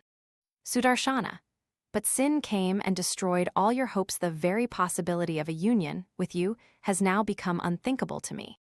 King, it will be possible in time, my queen. The utter and bleak blackness that has today shaken you to your soul with fear will one day be your solace and salvation. What else can my love exist for? Sudarshana, it cannot be, it is not possible. What will your love only do? I love has now turned away from you. Beauty has cast its spell on me. This frenzy, this intoxication will never leave me. It has dazzled and fired my eyes. It has thrown its golden glamour over my very dreams. I have told you all, now punish me as you like. King, the punishment has already begun. Sudarshana, but if you do not cast me off, I will leave you. King, you have the utmost liberty to do as you like. Sudarshana, I cannot bear your presence. My heart is angry at you. Why did you? But what have you done to me? Why are you like this? Why did they tell me you were fair and handsome? Thou art black, black as night. I can never like you. I have seen what I love. It is soft as cream, delicate as the eye Shirisha/I flower, beautiful as a butterfly. King, it is false as a mirage, empty as a bubble. Sudarshana, let it be, but I cannot stand near you. I simply cannot. I must fly away from here. Union with you, it cannot be possible. It cannot be anything but a false union. My mind must inevitably turn away from you. King, will you not even try a little? Sudarshana, I have been trying since yesterday, but the more I try, the more rebellious does my heart become. If I stay with you, I shall constantly be pursued and hounded by the thought that I am impure, that I am false and faithless. King, well then, you can go as far from me as you like. Sudarshana, I cannot fly away from you just because you do not prevent my going. Why do you not hold me back, hold me by the hair, saying, you shall not go? Why do you not strike me? Oh, punish me, strike me, beat me with violent hands. But your unresisting silence makes me Waldo, I cannot bear it. King, how do you think that I am really silent? How do you know that I am not trying to keep you back? Sudarshana, oh no, no, I cannot bear this. Tell me aloud, command me with the voice of thunder, compel me with words that will drown everything else in my ears. Do not let me off so easily, so mildly. King, I shall leave you free, but why should I let you break away from me? Sudarshana, you will not let me. Well then, I must go. King, go then. Sudarshana, then I am not to blame at all. You could have held me back by force, but you did not. You have not hindered me, and now I shall go away. Command your sentinels to prevent my going. King, no one will stand in your way. You can go as free as the broken storm cloud driven by the tempest. Sudarshana, I can resist no more. Something in me is impelling me forward. I am breaking away from my anchor. Perhaps I shall sink, but I shall return no more. She rushes out. Enter Sarangama, who sings. Sarangama, what will of thine is this that sends me afar? Again shall I come back at thy feet from all my wanderings. It is thy love that feigns this neglect. Thy caressing hands are pushing me away to draw me back to thy arms again. O my king, what is this game that thou art playing throughout thy kingdom? Sudarshana, re-entering king, O king. Sarangama, he has gone away. Sudarshana, gone away? Well then he has cast me off for good. I have come back, but he could not wait a single instant for me. Very well then, I am now perfectly free. Sarangama, did he ask you to keep me back? Sarangama, no, he said nothing. Sudarshana, why should he say anything? Why should he care for me? I am then free, perfectly free. But Sarangama, I wanted to ask one thing of the king, but could not utter it in his presence. Tell me if he has punished the prisoners with death. Sarangama, death, my king never punishes with death. Sudarshana, what has he done to them then? Sarangama, he has set them at liberty. Kanchai has acknowledged his defeat and gone back to his kingdom. Sudarshana, ah, what a relief. Sarangama, my queen, I have one prayer to make to you. Sudarshana, you will not have to utter your prayer in words, Sarangama. Whatever jewelry and ornaments the king gave me, I leave to you. I am not worthy to wear them now. Sarangama, no, I do not want them, my queen. My master has never given me any ornaments to wear. My unadorned plainness is good enough for me. He has not given me anything of which I can boast before people. Sudarshana, what do you want of me then? Sarangama, I too shall go with you, my queen. Sudarshana, consider what you are saying. You are wanting to leave your master. What a prayer for you to make. Sarangama, I shall not go far from him. When you are going out unguarded, he will be with you, close by your side. Sudarshana, you are talking nonsense, my child. I wanted to take Rohini with me, but she would not come. What gives you courage enough to wish to come with me? Sarangama, I have got neither courage nor strength, but I shall go. Courage will come of itself, and strength too will come. Sudarshana, no, I cannot take you with me. Your presence will constantly remind me of my shame. I shall not be able to endure that. Sarangama, oh my queen, I have made all your good and all your evil my own as well. Will you treat me as a stranger still? I must go with you. X. The king of Kanya Kubja, father of Sudarshana, and his minister. King of Kanya Kubja, I heard everything before her arrival. Minister, the princess is waiting alone outside the city gates on the bank of the river. Shall I send people to welcome her home? King of Kanya Kubja, what? She who has faithlessly left her husband, do you propose trumpeting her infamy and shame to everyone by getting up a show for her? Minister, shall I then make arrangements for her residence at the palace? King of Kanya Kubja, you will do nothing of the sort. She has left her place as the empress of her own accord here. She will have to work as a maidservant if she wants to stay in my house. Minister, it will be hard and bitter to her, your highness. King of Kanya Kubja, if I seek to save her from her sufferings, then I am not worthy to be her father. Minister, I shall arrange everything as you wish, your highness. King of Kanya Kubja, let it be kept a secret that she is my daughter, otherwise we shall all be in an awful trouble. Minister, why do you fear such disaster, your highness? King of Kanya Kubja, when woman swerves from the right path, then she appears fraught with the direst calamity. You do not know with what deadly fear this daughter of mine has inspired me. She is coming to my home, laden with peril and danger. X. Inner apartments of the palace, Sudarshana and Sarangama. Sudarshana, go away from me, Sarangama. A deadly anger rages within me. I cannot bear anybody. It makes me wild to see you so patient and submissive. Sarangama, whom are you angry with? Sudarshana, I do not know, but I wish to see everything destroyed and convulsed in ruin and disaster. I left my place on the throne as the empress in a moment's time. Did I lose my all to sweep the dust, to sweat and slave in this dismal hole? Why do the torches of mourning not flare up for me all over the world? Why does not the earth quake and tremble? Is my fall but the unobserved dropping of the puny bean flower? Is it not more like the fall of a glowing star, whose fiery blazon bursts the heavens asunder? Sarangama, a mighty forest only smokes and smolders before it bursts into a conflagration. The time has not come yet. Sudarshana, I have thrown my queen's honor and glory to the dust and winds, but is there no human being who will come out to meet my desolate soul here? Alono, I am fearfully, terribly alone. Sarangama, you are not alone. Sudarshana, Sarangama, I shall not keep anything from you. When he set the palace on fire, I could not be angry with him. A great inward joy set my heart aflutter all the while. What a stupendous crime, what glorious prowess. It was this courage that made me strong and fired my own spirits. It was this terrible joy that enabled me to leave everything behind me in a moment's time. But is it all my imagination only? Why is there no sign of his coming anywhere? Sarangama, he of whom you are thinking did not set fire to the palace. It is the king of Kanchai who did it. Sudarshana, coward, but is it possible? So handsome, so bewitching, and yet no manhood in him. Have I deceived myself for the sake of such a worthless creature? Oh shame, fie on me.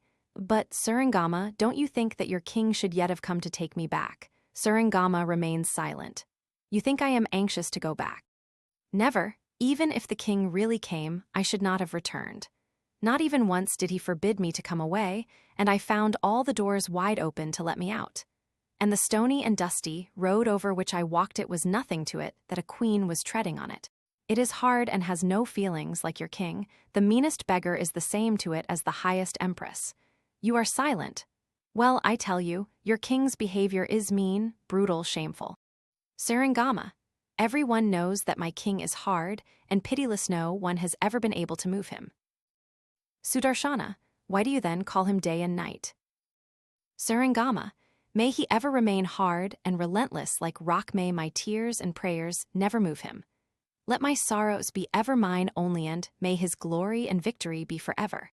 Sudarshana, Surangama, look, a cloud of dust seems to rise over the eastern horizon across the fields.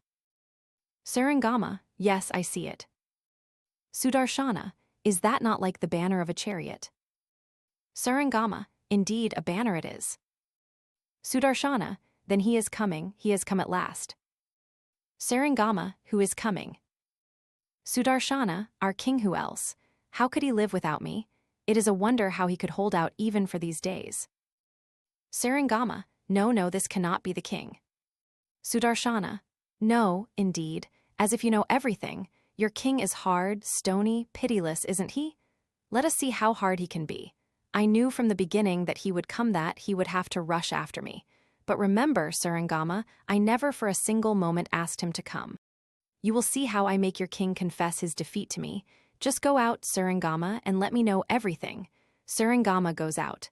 But shall I go if he comes and asks me to return with him? Certainly not. I will not go, never. Enter Surangama. Surangama, it is not the king, my queen. Sudarshana, not the king. Are you quite sure? What, he has not come yet? Surangama, no, my king never raises so much dust when he comes. Nobody can know when he comes at all. Sudarshana, then this is. Surangama, the same, he is coming with the king of Kanchai. Sudarshana, do you know his name? Surangama, his name is Suvarna. Sudarshana, it is he then. I thought, I am lying here like waste refuse and offal, which no one cares even to touch. But my hero is coming now to release me. Did you know Suvarna? Surangama, when I was at my father's home, in the gambling den. Sudarshana, no, I won't hear anything of him from you. He is my own hero, my only salvation. I shall know him without your telling stories about him. But just see, a nice man your king is. He did not care to come to rescue me from even this degradation. You cannot blame me after this. I could not have waited for him all my life here, toiling ignominiously like a bondslave. I shall never have your meekness and submissiveness. Zai. Encampment. Kanchai, to Kanya Kubja's messenger. Tell your king that he need not receive us exactly as his guests. We are on our way back to our kingdoms, but we are waiting to rescue Queen Sudarshana from the servitude and degradation to which she is condemned here. Messenger, your highness, you will remember that the princess is in her father's house. Kanchai, a daughter may stay in her father's home only so long as she remains unmarried. Messenger, but her connections with her father's family remain intact still. Kanchai, she has abjured all such relations now. Messenger, such relationship can never be abjured, your highness, on this side of death. It may remain in abeyance at times, but can never be wholly broken up. Kanchai, if the king chooses not to give up his daughter to me on peaceful terms, our Ik Kshatriya / Code of Righteousness will oblige me to employ force. You may take this as my last word. Messenger, your highness, do not forget that our king too is bound by the same code. It is idle to expect that he will deliver up his daughter by merely hearing your threats. Kanchai, tell your king that I have come prepared for such an answer. Messenger goes out. Suvarna, king of Kanchai, it seems to me that we are daring too much. Kanchai, what pleasure would there be in this adventure if it were otherwise? Suvarna, it does not cost much courage to challenge Kanya Kubjabat. Kanchai, if you once begin to be afraid of, but you will hardly find a place in this world safe enough for you. Enter a soldier. Soldier, Your Highness, I have just received the news that the kings of Kashala, Avanti, and Kalinga are coming this way with their armies. Exit. Kanchai, just what I was afraid of. The report of Sudarshana's flight has spread abroad now.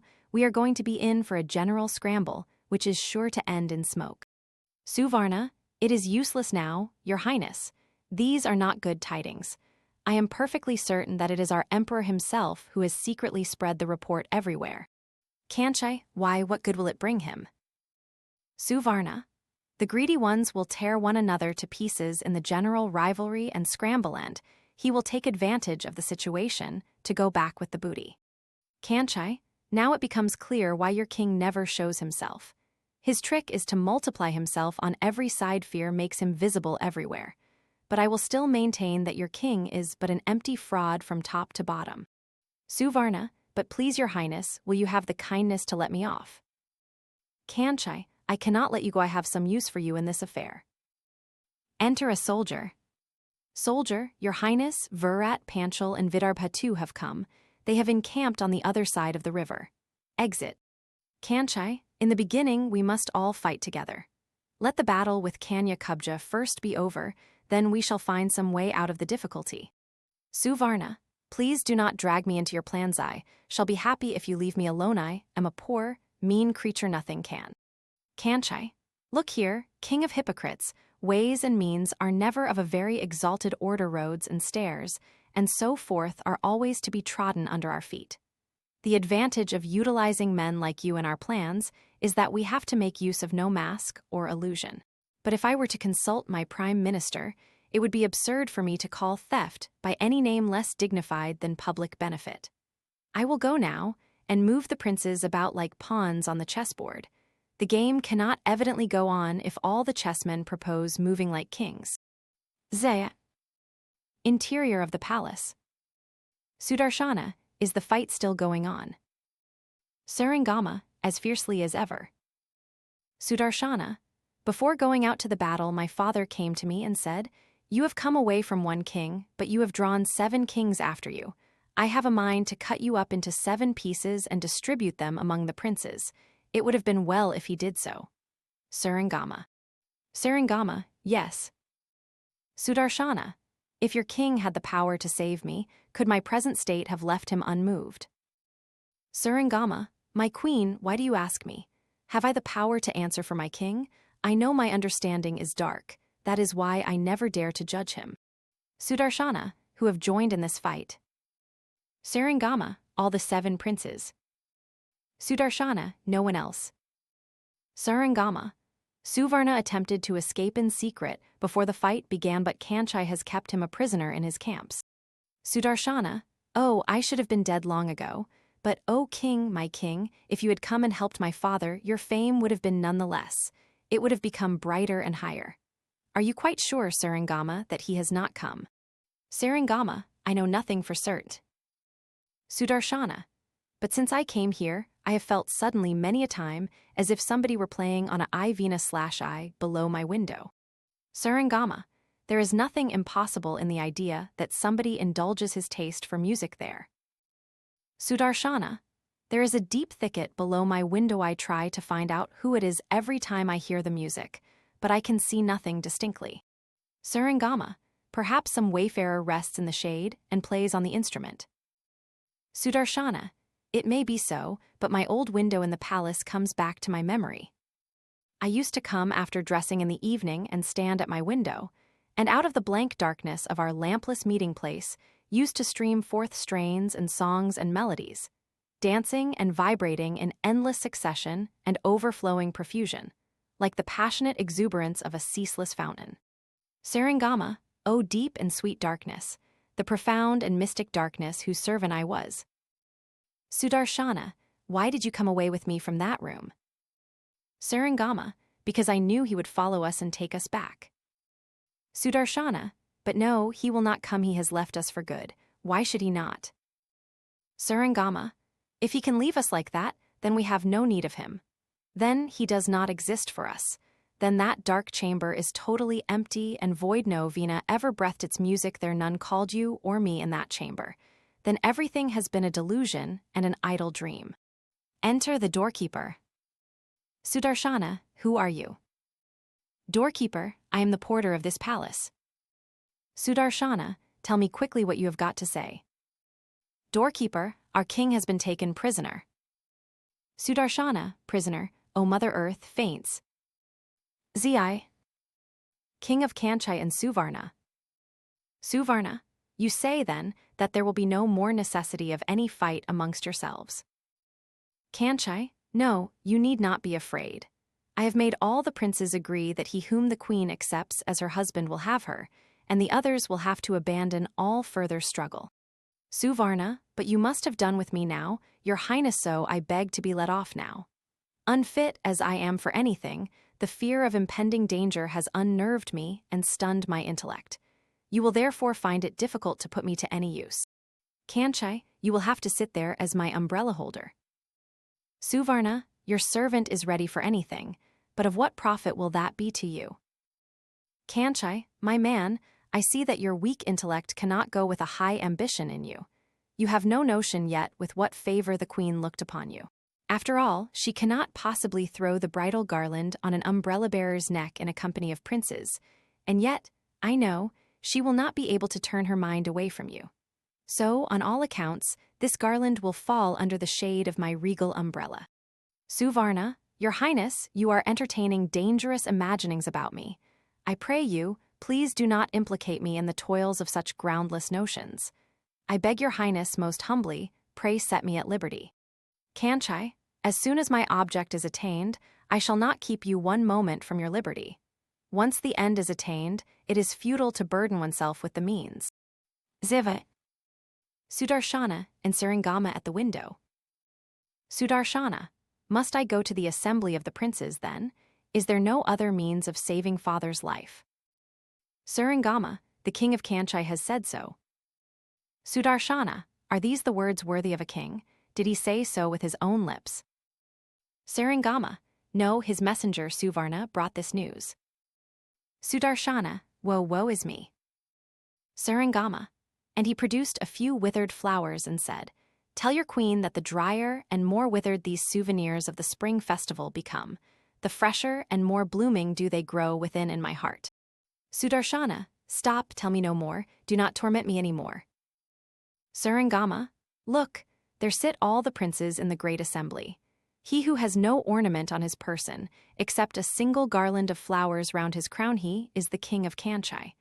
And he who holds the umbrella over his head, standing behind him, that is Suvarna. Sudarshana, is that Suvarna, are you quite certain? Saringama, yes, I know him well.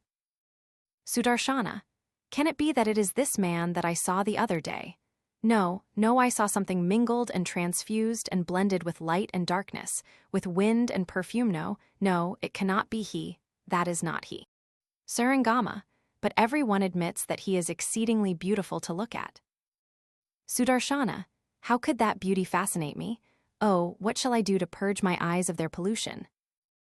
Saringama, you will have to wash them in that bottomless darkness. Sudarshana, but tell me, Saringama, why does one make such mistakes? Saringama, mistakes are but the preludes to their own destruction. Messenger, entering, princess, the kings are waiting for you in the hall. Exit. Sudarshana, Saringama, bring me the veil. Saringama goes out. O king, my only king, you have left me alone, and you have been but just in doing so. But will you not know the inmost truth within my soul, taking out a dagger from within her bosom? This body of mine has received a stain. I shall make a sacrifice of it today in the dust of the hall, before all these princes. But shall I never be able to tell you that I know of no stain of faithlessness within the hidden chambers of my heart? That dark chamber where you would come to meet me lies cold and empty within my bosom today, but, O my lord, none has opened its doors, none has entered it but you, O king. Will you never come again to open those doors? Then let death come, for it is dark like yourself, and its features are beautiful as yours. It is you as yourself, O king. XV. The gathering of the princes. Vidarbha, King of Kanchai, how is it that you have not got a single piece of ornament on your person? Kanchai, because I entertain no hopes at all, my friend. Ornaments would but double the shame of my defeat. Kalinga, but your umbrella-bearer seems to have made up for that. He is loaded with gold and jewelry all over. Virat, the king of Kanchai, wants to demonstrate the futility and inferiority of outer beauty and grandeur. Vanity of his prowess has made him discard all outer embellishments from his limbs. Kosliala, I am quite up to his trickery. He is seeking to prove his own dignity, maintaining a severe plainness among the bejeweled princes. Panchala, I cannot commend his wisdom in this matter. Everyone knows that a woman's eyes are like a moth in that they fling themselves headlong on the glare and glitter of jewel and gold. Kalinga, but how long shall we have to wait more? Kanchai, do not grow impatient. King of Kalinga, sweet are the fruits of delay. Kalinga, if I were sure of the fruit, I could have endured it. It is because my hopes of tasting the fruit are extremely precarious that my eagerness to have a sight of her breaks through all bounds. Kanchai, but you are young, still abandoned hope comes back to you again and again like a shameless woman at your age. We, however, have long passed that stage. Kashala, Kanchai, did you feel as if something shook your seat just now? Is it an earthquake? Kanchai, earthquake, I do not know. Vidarbha, or perhaps some other prince is coming with his army. Kalinga, there is nothing against your theory except that we should have first heard the news from some herald or messenger in that case. Vidarbha, I cannot regard this as a very auspicious omen. Kanchai, everything looks inauspicious to the eye of fear. Vidarbha, I fear none except fate, before which courage or heroism is as futile as it is absurd. Panchala, Vidarbha, do not darken today's happy proceedings with your unwelcome prognostications. Kanchai, I never take the unseen into account till it has become seen. Vidarbha, but then it might be too late to do anything. Panchala, did we not all of us start at a specially auspicious moment? Vidarbha, do you think you insure against every possible risk by starting at auspicious moments? It looks as if. Kanchai, you had better let the as if alone. Though our own creation, it often proves our ruin and destruction. Kalinga, isn't that music somewhere outside? Panchala, yes, it sounds like music, sure enough. Kanchai, then at last it must be the Queen Sudarshana who is approaching near. Aside to Suvarna. Suvarna, you must not hide and cower behind me like that. Mind, the umbrella in your hand is shaking. Enter grandfather, dressed as a warrior. Kalinga, who is that? Who are you? Panchala, who is this that dares to enter this hall without being invited? Virat, amazing impudence. Kalinga, just prevent the fellow from advancing further. Kalinga, you are all my superiors in age, you are fitter to do that than myself. Vidarbha, let us hear what he has to say. Grandfather, the king has come. Vidarbha, starting king. Panchala, which king? Kalinga, where does he come from? Grandfather, my king. Virat, your king. Kalinga, who is he? Kashala, what do you mean? Grandfather, you all know whom I mean, he has come. Vidarbha, he has come. Kashala, with what intention? Grandfather, he has summoned you all to come to him. Kanchai, summoned us indeed. In what terms has he been pleased to summon us? Grandfather, you can take his call in any way you like, there is none to prevent you. He is prepared to make all kinds of welcome to suit your various tastes. Virat, but who are you? Grandfather, I am one of his generals. Kanchai, generals?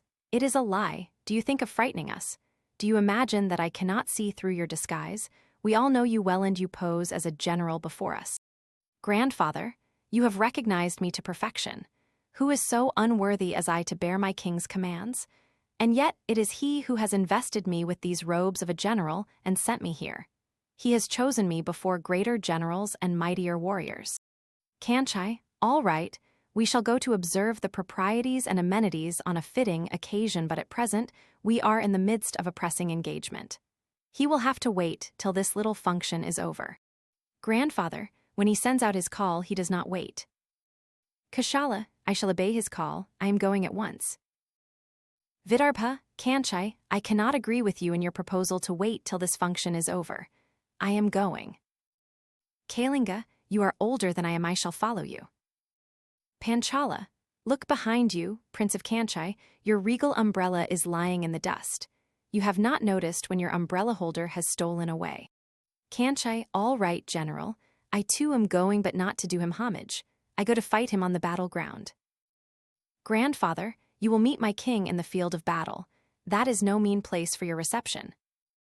Virat, look here, friends, perhaps we are all flying before an imagined terror. It looks as if the king of Kanchai will have the best of it. Panchala, possibly when the fruit is so near the hand, it is cowardly and foolish to go away without plucking it. Kalinga, it is better to join the king of Kanchai. He cannot be without a definite plan and purpose when he is doing and daring so much. XVI. Sudarshana and Saringama. Sudarshana, the fight is over now. When will the king come?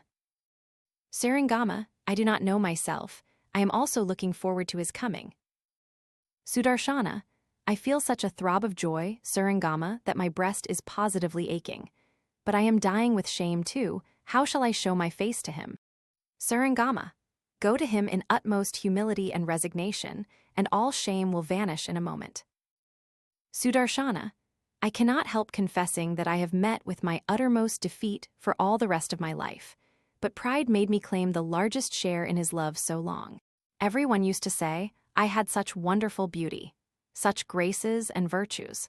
Everyone used to say that the king showed unlimited kindness towards me. This is what makes it difficult for me to bend my heart in humility before him. Saringama, this difficulty my queen will pass off. Sudarshana, oh yes, it will pass. The day has arrived for me to humble myself before the whole world. But why does not the king come to take me back? What more is he waiting for yet? Saringama, have I not told you my king is cruel and hard, very hard indeed? Sudarshana, go out, Saringama, and bring me news of him. Saringama, I do not know where I should go to get any news of him. I have asked grandfather to come. Perhaps when he comes we shall hear something from him. Sudarshana, alack, my evil fate, I have been reduced to asking others to hear about my own king. Transiber's note, alack should probably be replaced with alas. Enter grandfather. Sudarshana, I have heard that you are my king's friend, so accept my obeisance and give me your blessings. Grandfather, what are you doing, queen? I never accept anybody's obeisance. My relation with everyone is only that of comradeship. Sudarshana, smile on me, then give me good news. Tell me when the king is coming to take me back. Grandfather, you ask me a hard question indeed. I hardly understand yet the ways of my friend. The battle is over, but no one can tell where he is gone. Sudarshana, is he gone away then? Grandfather, I cannot find any trace of him here. Sudarshana, has he gone, and do you call such a person your friend? Grandfather, that is why he gets people's abuse as well as suspicion, but my king simply does not mind it in the least. Sudarshana, has he gone away? Oh, how hard, how cruel, how cruel. He is made of stone, he is hard as adamant. I tried to move him with my own bosom, my breast is torn and bleeding, but him I could not move an inch. Grandfather, tell me, how can you manage with such a friend? Grandfather, I have known him now, I have known him through my griefs, and joys he can make me weep no more now. Sudarshana, will he not let me know him also? Grandfather, why, he will of course, nothing else will satisfy him. Sudarshana, very well, I shall see how hard he can be. I shall stay here near the window without saying a word. I shall not move an inch. Let me see if he will not come. Grandfather, you are young still, you can afford to wait for him. But to me, an old man, a moment's loss is a week. I must set out to seek him whether I succeed or not. Exit. Sudarshana, I do not want him, I will not seek him. Saringama, I have no need of your king. Why did he fight with the princes? Was it for me at all? Did he want to show off his prowess and strength? Go away from here, I cannot bear your sight. He has humbled me to the dust and is not satisfied still. Exvaya. A band of citizens. First citizen. When so many kings met together, we thought we were going to have some big fun, but somehow everything took such a turn that nobody knows what happened at all. Second citizen. Did you not see? They could not come to an agreement among themselves. Everyone distrusted everyone else. Third citizen. None kept to their original plans. One wanted to advance, another thought it better policy to recede. Some went to the right, others made a rush to the left. How can you call that a fight? First citizen. They had no eye to real fighting, each had his eye on the others. Second citizen. Each was thinking, why should I die to enable others to reap the harvest? Third citizen. But you must all admit that Kanchai fought like a real hero. First citizen. He for a long time after his defeat seemed loth to acknowledge himself beaten. Second citizen. He was at last fixed in the chest by a deadly missile. Third citizen. But before that he did not seem to realize that he had been losing ground at every step. First citizen. As for the other kings, well, nobody knows where they fled, leaving poor Kanchai alone in the field. Second citizen. But I have heard that he is not dead yet. Third citizen.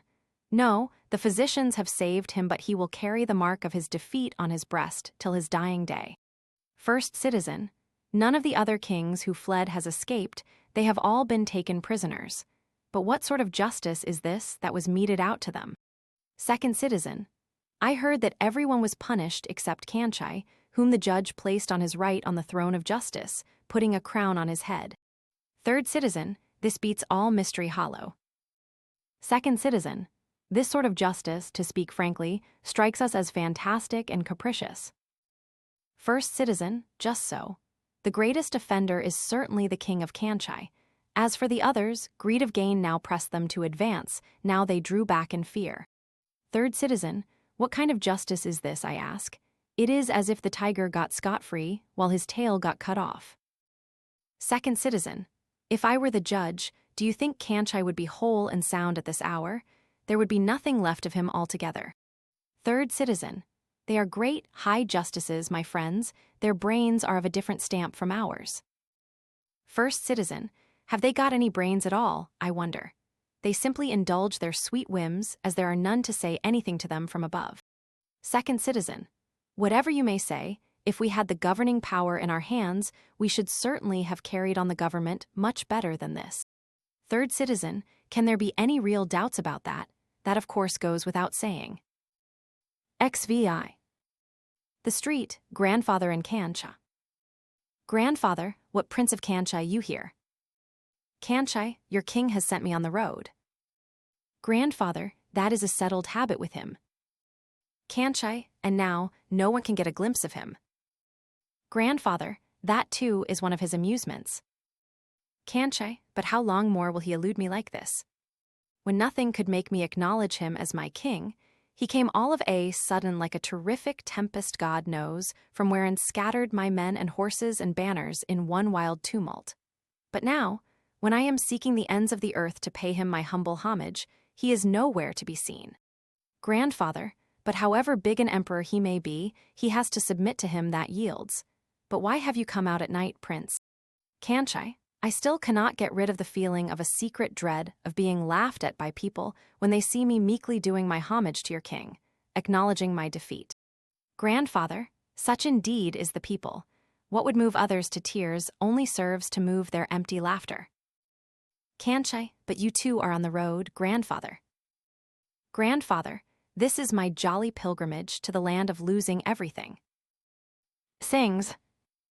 I am waiting with my all in the hope of losing everything. I am watching at the roadside for him who turns one out into the open road, who hides himself and sees, who loves you unknown to you. I have given my heart in secret love to him. I am waiting with my all in the hope of losing everything. Zixa. A road, Sudarshana and Surangama. Sudarshana, what a relief, Surangama, what freedom. It is my defeat that has brought me freedom. Oh, what an iron pride was mine. Nothing could move it or soften it. My darkened mind could not in any way be brought to see the plain truth that it was not the king who was to come, it was I who ought to have gone to him. All through yesternight I lay alone on the dusty floor before that window lay there through the desolate hours and wept. All night the southern winds blew and shrieked and moaned like the pain that was biting at my heart, and all through it I heard the plaintive speak, wife, of the night bird echoing in the tumult outside. It was the helpless wail of the dark night, Surangama. Surangama. Last night's heavy and melancholy air seemed to hang on for an eternity. Oh, what a dismal and boomy night. Sudarshana. But would you believe it, I seemed to hear the soft strains of the I floating through all that wild din and tumult. Could he play such sweet and tender tunes, he who is so cruel and terrible? The world knows only my indignity and ignominy, but none but my own heart could hear those strains that called me through the lone and wailing night. Did you too, Surangama, hear the I, or was that but a dream of mine? Surangama. But it is just to hear that same I/is music that I am always by your side. It is for this call of music, which I knew would one day come to dissolve all the barriers of love, that I have all along been listening with an eager ear. Sudarshana. He did at last send me on the open road. I could not withstand his will. When I shall find him, the first words that I shall tell him will be, I have come of my own, will I have not awaited your coming. I shall say, for your sake have I trodden the hard and weary roads, and bitter and ceaseless has been my weeping all the way. I shall at least have this pride in me when I meet him. Surangama, but even that pride will not last. He came before you did. Who else could have sent you on the road? Sudarshana, perhaps he did. As long as a sense of offended pride remained with me, I could not help thinking that he had left me for good. But when I flung my dignity and pride to the winds and came out on the common streets, then it seemed to me that he too had come out. I have been finding him since the moment I was on the road. I have no misgivings now. All this suffering that I have gone through for his sake, the very bitterness of all this is giving me his company. Ah, yes, he has come, he has held me by the hand, just as he used to do in that chamber of darkness, when, at his touch, all my body would start with a sudden thrill. It is the same touch again. Who says that he is not here? Surangama, can you not see that he has come in silence and secret? Who is that there? Look, Surangama, there is a third traveler of this dark road at this hour of the night. Surangama, I see, it is the king of Kanchai, my queen. Sudarshana, king of Kanchai. Surangama, don't be afraid, my queen. Sudarshana, afraid? Why should I be afraid? The days of fear are gone forever for me. Kanchai, entering, Queen Mother, I see you too on this road. I am a traveler of the same path as yourself. Have no fear of me, O Queen. Sudarshana, it is well, King of Kanchai, that we should be going together, side by side. This is but right. I came on your way when I first left my home, and now I meet you again on my way back. Who could have dreamed that this meeting of ours would augur so well? Kanchai, but Queen Mother, it is not meet that you should walk over this road on foot. Will you permit me to get a chariot for you? Sudarshana, oh, do not say so. I shall never be happy if I could not on my way back home tread on the dust of the road that led me away from my king. I would be deceiving myself if I were now to go in a chariot. Surangama, King, you too are walking in the dust today. This road has never known anybody driving his horse or chariot over it. Sudarshana, when I was the queen, I stepped over silver and gold. I shall have now to atone for the evil fortune of my birth by walking over dust and bare earth. I could not have dreamed that thus I would meet my king of common earth and dust at every step of mine today. Surangama, look, my queen, there on the eastern horizon comes the dawn. We have not long to walk. I see the spires of the golden turrets of the king's palace. Enter grandfather. Grandfather, my child, it is dawn at last. Sudarshana, your benedictions have given me Godspeed, and here I am at last. Grandfather, but do you see how ill-mannered our king is? He has sent no chariot, no music band, nothing splendid or grand. Sudarshana, nothing grand, did you say? Look, the sky is rosy and crimson from end to end, the air is full of the welcome of the scent of flowers. Grandfather, yes, but however cruel our king may be, we cannot seek to emulate him. I cannot help feeling pain at seeing you in this state, my child. How can we bear to see you going to the king's palace attired in this poor and wretched attire? Wait a little, I am running to fetch your queen's garments. Sudarshana, oh no. He has taken away those regal robes from me forever. He has attired me in a servant's dress before the eyes of the whole world. What a relief this has been to me. I am his servant now, no longer his queen. Today I stand at the feet of all those who can claim any relationship with him. Grandfather, but your enemies will laugh at you now. How can you bear their derision? Sudarshana, let their laughter and derision be immortal. Let them throw dust at me in the streets. This dust will today be the powder with which I shall deck myself before meeting my lord. Grandfather, after this, we shall say nothing. Now let us play the last game of our spring festival. Instead of the pollen of flowers, let the south breeze blow and scatter dust of lowliness in every direction. We shall go to the Lord clad in the common gray of the dust, and we shall find him too covered with dust all over. For do you think the people spare him? Even he cannot escape from their soiled and dusty hands, and he does not even care to brush the dirt off his garments. Kanchai, grandfather, do not forget me in this game of yours. I also will have to get this royal garment of mine soiled till it is beyond all recognition. Grandfather, that will not take long, my brother. Now that you have come down so far, you will change your color in no time. Just look at our queen. She got into a temper with herself and thought that she could spoil her matchless beauty by flinging away all her ornaments. But this insult to her beauty has made it shine forth in tenfold radiance, and now it is in its unadorned perfection. We hear that our king is all innocent of beauty. That is why he loves all his manifold beauty of form, which shines as the very ornament of his breast. And that beauty has today taken off its veil and cloak of pride and vanity. What could I not give to be allowed to hear the wonderful music and song that has filled my king's palace today? Saringama, lo, there rises the sun. XX. The dark chamber. Sudarshana, Lord, do not give me back the honor which you once did turn away from me. I am the servant of your feet. I only seek the privilege of serving you. King, will you be able to bear me now?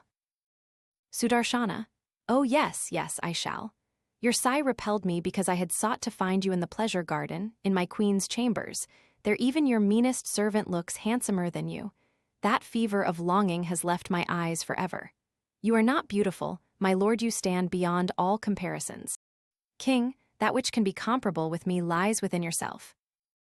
Sudarshana, if this be so, then that too is beyond comparison.